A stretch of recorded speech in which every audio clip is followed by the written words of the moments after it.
தலைப்பு ஒன்று: பிரம்ம முகூர்த்தத்தில் திடீர் விழிப்பு ஏற்படுதல். இரவின் நிசப்தத்தில் சரியாக அதிகாலை 3 மணி முதல் 5 மணி வரையிலான காலகட்டத்தை நாம் பிரம்ம முகூர்த்தம் என்கிறோம்.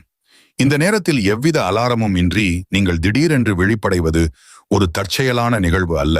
அது பிரபஞ்சத்தின் அல்லது இறைவனின் ஒரு நுட்பமான தொடர்பு. ஆன்மீக பார்வை ஆன்மீக ரீதியாக இந்த நேரம் தேவ காலம் என்று அழைக்கப்படுகிறது. இந்த நேரத்தில் பிரபஞ்ச ஆற்றல், காஸ்மிக் எனர்ஜி பூமியில் மிக அதிகமாக இருக்கும். உங்கள் ஆன்மா விழிப்புணர்வு பெற துடிக்கும் போது, அல்லது உங்கள் இஷ்ட தெய்வம் உங்களுடன் பேச முற்படும் போது உங்கள் உறக்கம் கலைக்கப்படுகிறது.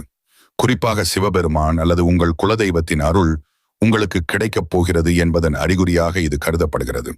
இந்த நேரத்தில் எழுந்து தியானம் செய்வது அல்லது இறைவனை நினைப்பது உங்கள் கர்ம வினைகளை நீக்கி மனத்தெளிவை தரும்.